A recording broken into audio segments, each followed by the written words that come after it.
Vous écoutez le podcast du marketing, épisode 213.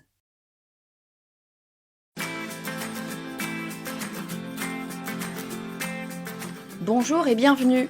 Je suis Estelle Ballot et je suis ravie de vous recevoir sur le podcast du marketing. À chaque épisode, je vous propose d'analyser les techniques marketing qui marchent, pas à pas et très concrètement, pour développer votre activité. Je crois que je l'ai dit 1000 fois sur ce podcast, l'emailing est l'une des stratégies les plus rentables que vous pouvez mettre en place en marketing digital. Ça ne coûte pas grand-chose et c'est l'un des meilleurs vecteurs de conversion devant la publicité, devant le SEO et devant les réseaux sociaux. Le ROI d'un email a été mesuré à 3200%, c'est-à-dire que pour 1 euro investi, vous gagnez 32 €. C'est une moyenne, bien sûr, mais vous imaginez un petit peu l'intérêt de ce média. Bref, on serait fou de passer à côté. Sauf que il suffit pas d'écrire de bons emails pour qu'ils convertissent. Non, pour qu'ils convertissent, il faut d'abord que vos clients voient vos emails. Et ouais, le gros problème de l'emailing, c'est la case spam. Vous pouvez avoir le meilleur email du monde, s'il tombe dans les spams de son destinataire, il n'y a quasi aucune chance qu'il le voie. Et non, il n'y a pas que des spams dans vos spams, allez-y. Ouvrez vos spams, vous risquez d'être surprise. Alors oui, vous allez trouver des emails pas franchement catholiques, du genre d'une certaine Lola, qui a l'air d'avoir très très envie de discuter avec vous, ou alors une solution miracle pour perdre du poids, sans oublier, bien sûr, ce fameux colis que vous avez oublié de récupérer, mais il faut absolument régler les droits de douane pour le recevoir. Oui, bien sûr, votre section spam est remplie de spam. Et c'est tant mieux, on gagne beaucoup de temps. Souvenez-vous de votre boîte mail en 2005. Si vous aviez une boîte mail en 2005, j'en avais une. C'était assez l'angoisse. Il y avait 2 mails de ma cousine qui étaient perdus au milieu de 200 mails de vendeurs de fenêtres. Mais je vous invite à aller voir ce qui se passe dans vos spams. Il se trouve que j'ai fait un tour récemment dans mes spams parce que mon jardinier, alors oui, j'ai un jardinier, j'habite à la campagne, j'ai un grand jardin et j'ai besoin de quelqu'un pour tondre ma pelouse. Donc mon jardinier me réclamait le paiement de ses factures. Mais moi, ces factures, je les ai jamais reçues. Et là, j'ai découvert le monde parallèle de mes spams. J'y ai retrouvé d'abord toutes les factures de mon jardinier, pas une n'était arrivée dans mon inbox, effectivement. J'ai retrouvé aussi la newsletter de 3 super podcasts que j'adore et auxquels je me suis abonnée. J'y ai retrouvé les mails de la Sécu, c'est véridique, et l'avis de prélèvement des charges de ma copro. Autant vous dire que mon spam, il n'est pas rempli que de spam, et celui de votre audience, non plus. Alors là, je dis stop, on ne se casse pas la tête pour faire de bons emails, pour donner un max de valeur à notre audience, et accessoirement gagner notre vie pour qu'ils finissent à la poubelle avant même d'avoir eu une chance de faire leur boulot. Donc je vous propose un épisode Opération Commando pour sortir vos emails des spams. C'est parti pour mes 13 stratégies anti-spam. Alors toute première stratégie, vous vous en doutez, première chose à faire, c'est de soigner votre base de données clients. Qu'est-ce que ça veut dire soigner votre base de données clients? Ça veut dire ne faites pas n'importe quoi. Ne faites pas de bêtises. Commencez par respecter la loi. Il y a une loi, vous en avez forcément entendu parler, elle s'appelle la loi RGPD. Alors je vous demande pas de connaître la loi sur le bout des doigts, elle est très très très longue à lire. Je ne l'ai pas lu en entier, je ne suis pas juriste, mais en gros, qu'est-ce qu'elle dit? Elle dit que vous n'avez pas le droit d'envoyer des emails à quelqu'un qui n'a pas sollicité vos emails. Et c'est une très bonne chose parce que les gens qui n'ont pas sollicité vos emails n'ont pas envie de lire vos emails, donc c'est pas la peine de leur envoyer des emails. Ça paraît tout bête, mais c'est complètement logique. Donc respectez la loi, n'envoyez pas des emails n'importe comment, envoyez en revanche des emails aux personnes qui ont demandé à être abonnés à vos emails, à votre newsletter, à votre base de données. Vous appelez ça comme vous voulez. N'allez pas, s'il vous plaît, acheter des bases de données. Je sais que ça se faisait énormément il y a, 10 ans. Je sais que ça se fait encore, qu'il y a des gens qui continuent d'acheter des bases de données. Alors, bon, moi je suis pas juriste encore une fois, mais je pense pas que ce soit légal, d'une part. Peut-être qu'il y a une faille un petit peu juridique qui permet de le faire dans certains cas, mais très sincèrement, je ne vois pas l'intérêt d'aller acheter des bases avec des emails de personnes qui ne savent absolument pas qui vous êtes, ils ne vont pas ouvrir vos emails. Donc vous aurez dépensé votre argent pour des gens qui n'ouvrent pas vos emails. Ne le faites pas, vraiment. Je vous invite à, en tout cas, y réfléchir, ou au moins à écouter cet épisode de podcast si vous aviez ça en tête. Donc ne faites pas ça. N'ajoutez pas non plus manuellement des emails de personnes que vous voyez autour de vous. Je le vois moi régulièrement, hein, je reçois des emails, je vois bien que c'est des emails d'indépendants, de gens qui écoutent peut-être ce podcast, probablement même, qui pensent pas à mal, hein, qui veulent juste avoir un peu plus d'audience, alors ils trouvent mon adresse email puis ils la rajoutent dans leur base email. Ne faites pas ça, je n'ai pas demandé à recevoir vos emails. Ce qui fait qu'il y a de bonnes chances que je ne sois pas intéressée par vos emails, ce qui fait qu'il y a de bonnes chances que j'appuie sur c'est un spam et donc ça va vous catapulter automatiquement dans les spams. C'est ultra contre-productif. Respectez la loi. La loi RGPD est une bonne loi. Elle n'a pas été faite pour casser le marché de l'emailing, bien au contraire, elle a été faite pour protéger le marché de l'emailing. Je suis pas activiste pro RGPD, mais très franchement, c'est juste du bon sens. Envoyez vos emails à des gens qui vous ont demandé de recevoir vos emails. Deuxième stratégie ultra importante, choisissez la bonne plateforme d'emailing, le bon outil de gestion de base d'email. Comment dire ? On n'a pas le droit, je le redis, je l'ai dit plein de fois, hein, on n'a pas le droit de garder la liste des adresses email qu'on a pour notre newsletter, dans notre base de données, sur un fichier Excel. Non, c'est illégal aussi, ça ne respecte pas RGPD parce que vous devez assurer la sécurité de vos emails, des emails aux personnes qui vous confient leurs données personnelles. Donc vous ne pouvez pas laisser ça sur un coin de table, sur une base Excel, parce que n'importe quel pirate informatique débutant réussira à les trouver. Donc non, on ne peut pas faire ça. Vous devez, en tout cas, je vous y incite très très très très très fortement, vous devez passer par un logiciel tiers dont c'est tout simplement le métier qui sait faire ça, qui saura d'une part protéger les emails, d'autre part vous permettre de les envoyer en masse, parce que non, votre Gmail n'est pas fait pour envoyer en masse des emails. Vous allez systématiquement finir dans les spams si vous faites ça. Donc ne le faites pas. Et choisissez bien votre gestionnaire de base email. Il en existe plein. Je suis pas là pour faire la pub des bases email, mais il en existe plein sur le marché. Il y a Brevo qui est français, il y a Mailchimp que moi j'utilise depuis des années, qui est très bien. C'est peut-être pas le meilleur, je n'en sais rien. En tout cas, c'est celui que j'utilise. Il y a ConvertKit qui a une très bonne réputation. Il y en a plein.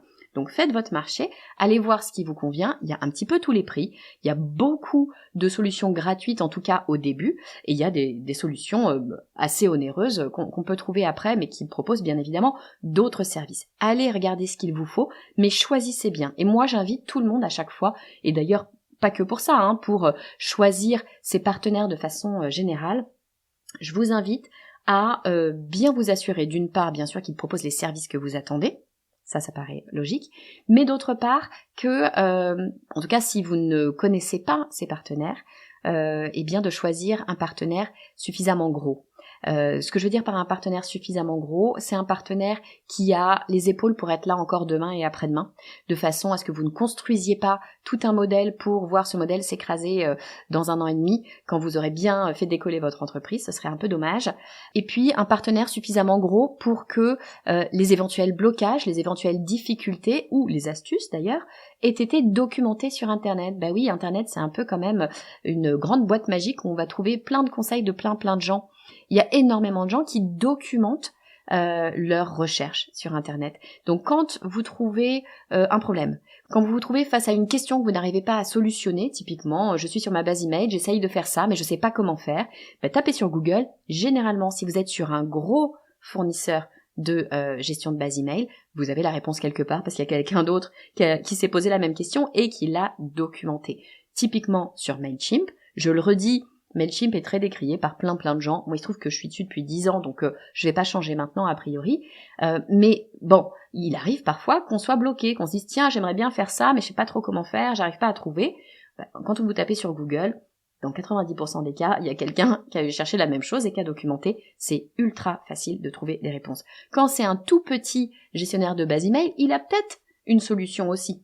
Sauf que vous allez avoir plus de mal à la trouver. Donc c'est intéressant d'aller regarder, en tout cas c'est ma stratégie, d'aller regarder les gros fournisseurs pour ce type de logiciel, parce qu'ils seront là demain, parce qu'ils savent faire, parce qu'ils ont été documentés.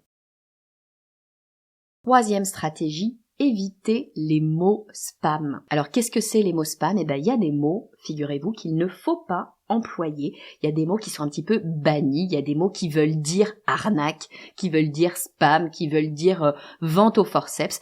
Donc, en général, si vous les utilisez, que ce soit dans le titre ou dans le contenu de votre email d'ailleurs, vous risquez, ou en tout cas vous risquez plus, d'être envoyés, catapultés dans les spams. Ces mots, ça va être, vous savez, les mots un petit peu accrocheurs du genre urgent. Si vous le mettez en capital, c'est encore mieux. Urgent, cash, gratuit. Alors gratuit, on adore. Ou alors, vous savez, quand il y a plein de points d'exclamation, quand il y a plein de dollars, des choses comme ça. Ces mots-là, c'est un petit peu les mots noirs, les mots où le moteur de recherche se dit boum boum boum, ça sent pas bon ce truc-là. Ça veut pas dire qu'il vous mettra systématiquement dans les spams. On peut tout à fait avoir un email qui passe avec le mot gratuit dedans. Mais sachez que si vous l'employez, vous avez de plus fortes probabilités de tomber dans les spams. Donc attention, faut y réfléchir avant. 4e stratégie à avoir en tête, il faut que vous regardiez vos métriques. Alors je sais, si vous êtes comme moi, vous n'aimez pas tout ce qui est métriques, analyse, machin, etc. Bon, c'est parfois un peu fumeux tout ça. Oui, sauf que là, en l'occurrence, c'est important. Il faut que vous regardiez votre taux d'ouverture et votre taux de clic. C'est juste 2 taux, c'est pas très compliqué. Mais si vous avez un très mauvais taux d'ouverture, ou si vous avez un très mauvais taux de clic, en général, quand on a l'un, on a l'autre qui va avec, eh ben vous êtes mal barré. Parce que figurez-vous que notre ami Google voit beaucoup de choses et une grande majorité maintenant des emails, en tout cas perso, mais beaucoup des emails pro également, le mien en l'occurrence, est sur Gmail. Eh ben oui, quand vous écrivez sur contact@lepodcastdumarketing.com, eh ben en fait vous écrivez à Gmail. Et Gmail c'est qui? Eh ben c'est Google. Et Google évidemment il regarde ce qui se passe. Alors je dis pas qu'il lit vos emails, peut-être qu'il le fait, j'en sais rien. Mais en tout cas ce qu'il fait, c'est qu'il regarde si les emails sont ouverts et si les emails sont cliqués. Et il a une énorme base de données, vous imaginez bien Google. Et donc Google, eh ben il voit bien si les emails que vous envoyez, eh bien ils sont ouverts ou pas. Et si régulièrement il voit que ils sont pas ouverts ou que personne ne clique, eh bien il se dit que c'est du spam et automatiquement, zoom, il vous met dans la case spam la prochaine fois que vous enverrez un email à quelqu'un qui, eh bien, reçoit sur son Gmail. Donc attention, si vous avez des mauvais scores, eh ben il va falloir revoir votre stratégie parce que plus vous aurez de mauvais scores, plus vous aurez de mauvais scores. Et voilà, c'est un petit peu le cercle vicieux. Donc regardez vos scores d'ouverture. Vous allez me dire ah oui, mais c'est quoi un bon score d'ouverture? C'est quoi un mauvais score d'ouverture?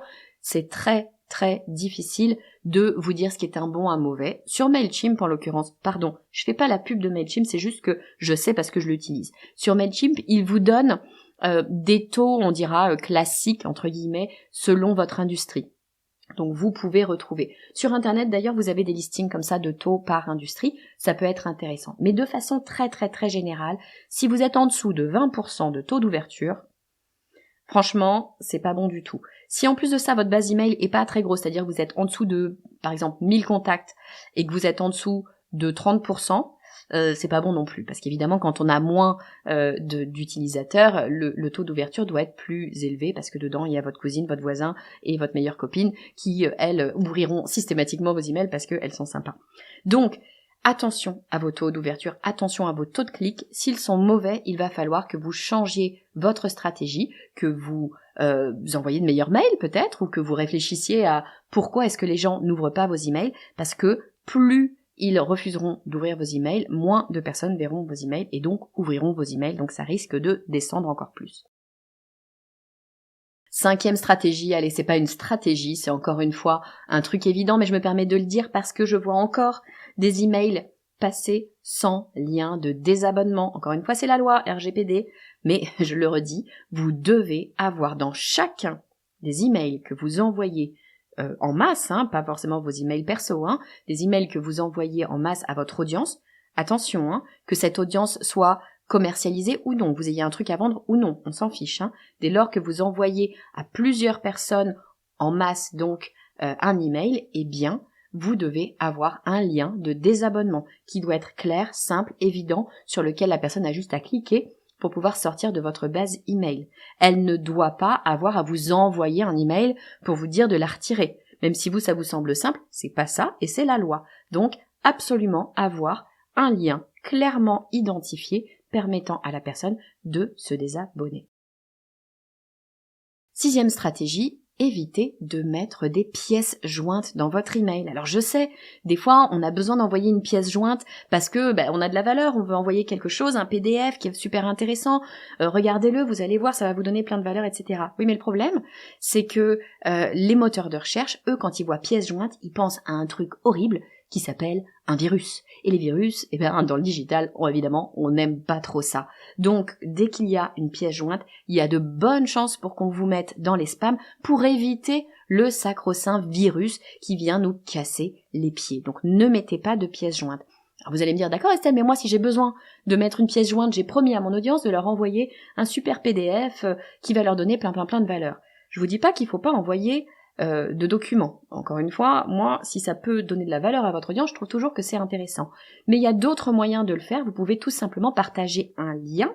Si vous allez sur Google Drive, sur Dropbox ou je ne sais quoi, vous allez pouvoir héberger votre document et partager un lien, une URL en fait, qui va vous permettre de partager ce document. Faites ça, ce sera beaucoup mieux. La personne n'a qu'à cliquer sur le lien, c'est la même chose que si elle cliquait sur la pièce jointe, et elle peut télécharger le document. Et là, miracle, vous n'êtes pas dans les spams.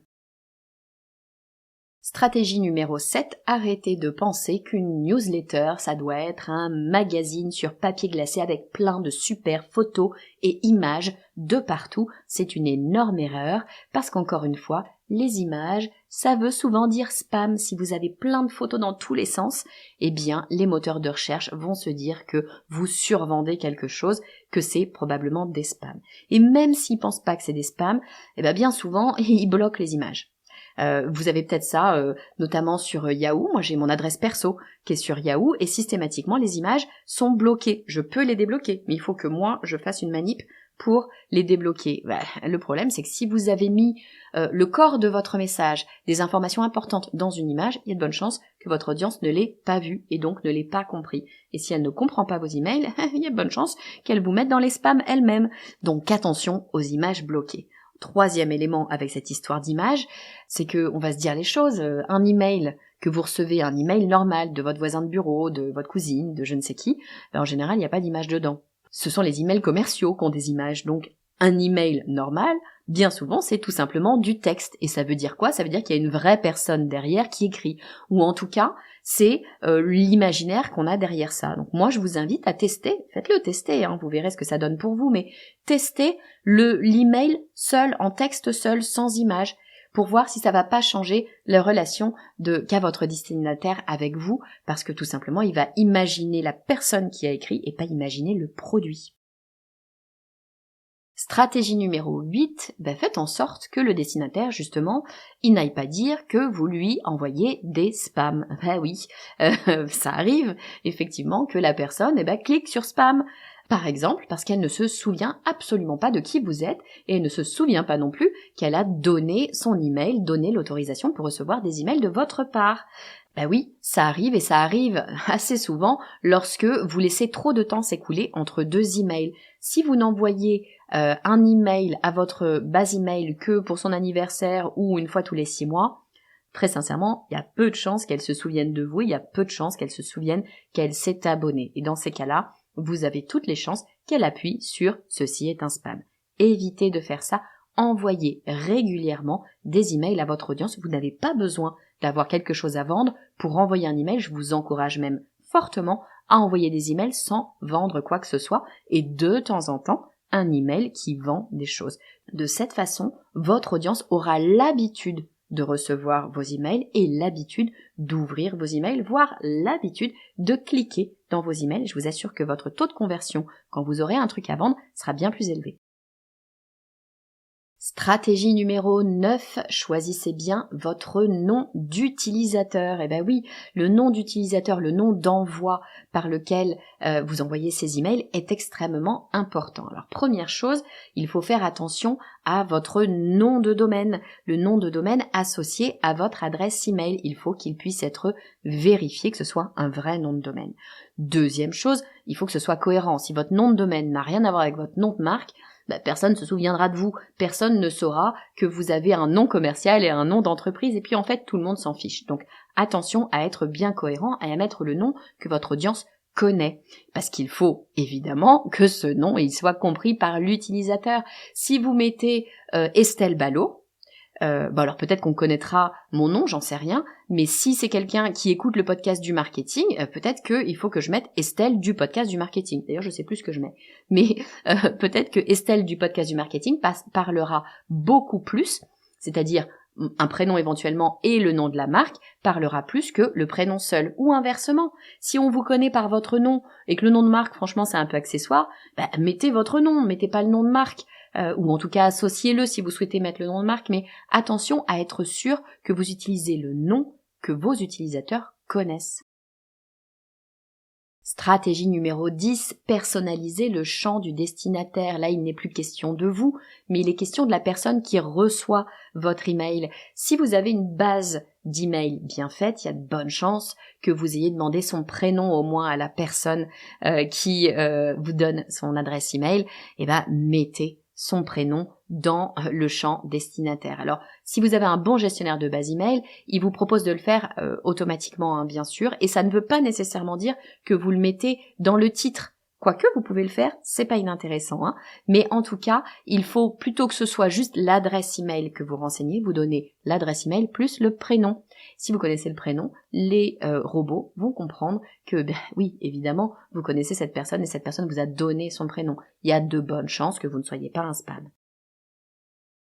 Stratégie numéro 11, faites le tri et virez-moi les adresses email qui n'ouvrent pas vos emails. Alors je sais, ça fait mal au cœur, on passe beaucoup de temps à construire sa base email, on n'a aucune envie d'enlever des emails et puis il y a un petit coup d'ego, de voir le chiffre baisser, ça fait mal, sauf que votre chiffre va remonter derrière une fois qu'il aura baissé, tout simplement parce que vous aurez une base qui sera clean, qui sera propre, qui sera composée simplement de personnes, encore une fois, qui sont actives, qui ont envie d'utiliser, de lire, d'ouvrir, de cliquer sur vos emails, et pas toutes ces personnes qui se sont inscrites de plein gré, évidemment, mais il y a suffisamment longtemps pour qu'ils aient changé d'avis et qu'ils se soient jamais désinscrits.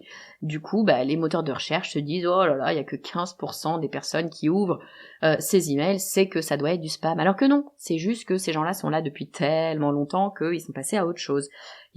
Enlevez-les de votre base email. Ce que vous pouvez faire, si vraiment ça vous fait mal au cœur, envoyez un email à ces personnes, vous le faites une fois par an, ou tous les 6 mois, comme vous voulez, envoyez un email aux personnes qui n'ont pas ouvert vos emails depuis X temps. Attention, ne faites pas juste les personnes qui n'ont pas ouvert vos emails, parce que ceux qui viennent de s'inscrire là, la semaine dernière, n'ont pas ouvert vos emails, ils n'en ont pas encore reçu. Donc segmentez votre audience par toutes les personnes qui n'ont pas ouvert mes emails ces, 3 ou 6 derniers mois. Vous faites comme vous voulez. Vous sortez cette liste d'emails et vous leur renvoyez à eux spécifiquement un email les informant que vous allez les désinscrire de la base email. S'ils souhaitent rester inscrits, il leur suffit de cliquer sur tel bouton ou de faire je ne sais quoi. Et puis vous pourrez traquer qui a cliqué, qui n'a pas cliqué, garder dans votre base ceux qui ont cliqué et supprimer les emails de ceux qui ne vous auront pas répondu. Ce sont des gens qui ne sont pas intéressés par ce que vous avez à dire, donc qui de toute façon ne seront pas clients. Il ne sert à rien de les garder, de payer pour garder leur adresse email et de voir en plus vos résultats baisser. Enlevez-les, même si ça fait mal au cœur, je vous assure, c'est bénéfique. Stratégie 12, vérifiez que votre nom de domaine n'est pas blacklisté. Oui, ça peut arriver. Vous êtes blacklisté par des robots et vous ne le savez pas et vous savez pas trop comment faire et voilà. Et c'est très très très embêtant. Donc il vaut mieux le savoir pour pouvoir après aller chercher les raisons. Moi j'ai trouvé un site, on me l'a indiqué surtout, qui marche très très bien. Je vous mettrai le lien dans les commentaires de l'épisode. Ça s'appelle mxtoolbox.com. Vous rentrez votre URL de domaine, votre nom de domaine, et il fait une analyse et il vous dit si vous êtes blacklisté ou pas et il vous aide à trouver des solutions s'il y a des problèmes avec votre nom de domaine. Ça, déjà, ça va vous donner beaucoup d'indications sur l'état de ce qui se passe avec votre adresse email. Et puis ma 13e stratégie, je vous préviens, c'est une stratégie de Sioux que j'ai mis en place moi-même sur ma base email, mais qui m'a permis de gagner 10 points d'ouverture. C'est énorme, 10 points d'ouverture. Je vous la donne, c'est ma petite stratégie perso. Je vous explique. pour que vous ne tombiez pas dans les spams, un très bon moyen, c'est que les personnes cliquent dans vos emails. Et notamment, dès qu'ils s'inscrivent à votre base email, s'ils commencent à ouvrir et à cliquer vos emails, vous êtes plutôt bien parti. On va pas considérer que vous êtes des spams puisque la personne interagit immédiatement dès le premier email. Alors moi, qu'est-ce que je fais ? Bon, je raconte un peu des mensonges. C'est pas des mensonges parce qu'en vrai, c'est pas faux, mais n'empêche que c'est pas tout à fait vrai non plus. Vous savez certainement qu'il existe un système qui s'appelle le double opt-in. Alors le double opt-in, qu'est-ce que c'est ? C'est lorsque vous vous inscrivez à une base email, parfois, pas toujours, mais parfois, vous recevez un email disant vous êtes-vous bien inscrit ? Validez que vous êtes bien inscrit pour pouvoir finaliser votre inscription. Bon, personnellement, moi, ça m'agace toujours. Si j'ai décidé de m'inscrire, c'est pour m'inscrire. J'ai pas envie d'avoir à en plus faire un truc en plus. Mais en fait, moi, je me sers de ce système-là.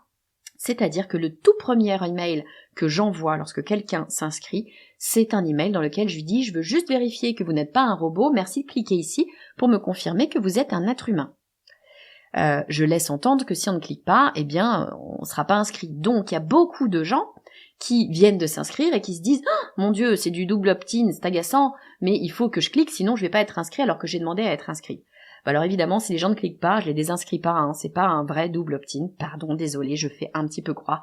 C'est pas tout à fait un mensonge, mais c'est juste pour la bonne cause, pour pas tomber dans les spams. Il y a quand même beaucoup de gens, j'ai plus les stats en tête, mais c'est plus de 50% des gens, je crois que c'est 80%, des gens qui ouvrent le mail et qui cliquent dedans. Et ça, eh bien, ça envoie un message au robot qui leur dit, c'est pas un spam puisque les gens, dès le premier email, ouvrent et cliquent. Donc, voilà, c'est ma petite technique de Sioux, je vous la donne, ne l'ébruitez pas trop, mais je vous assure, ça marche très très bien. Bon, j'espère que vous avez aimé mes 13 stratégies pour ne pas tomber dans les spams, c'est vraiment tellement important.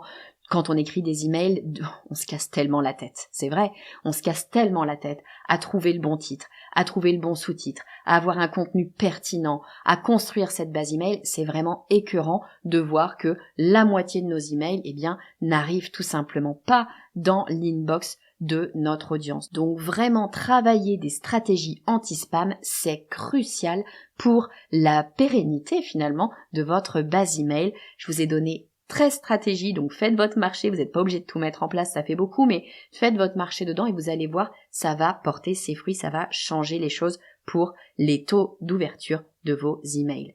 J'espère que cet épisode vous aura plu. Si c'est le cas, s'il vous plaît, prenez 2 minutes pour me mettre un avis 5 étoiles sur Apple Podcast ou sur Spotify. Vous pouvez d'ailleurs sur Spotify aussi répondre, me donner un avis sur cet épisode particulièrement. Il suffit d'aller sur l'épisode et vous allez voir que vous avez un petit questionnaire. Avez-vous aimé, pas aimé cet épisode ? Ça m'aide vraiment à faire remonter le podcast dans les recherches, dans les propositions que et Spotify et Apple Podcast peuvent faire aux personnes qui recherchent des podcasts. Donc ça m'aide à faire découvrir ce podcast au plus grand nombre. Si vous voulez m'aider à pérenniser le podcast du marketing, c'est probablement l'une des meilleures choses que vous pouvez faire. Je vous dis à très vite.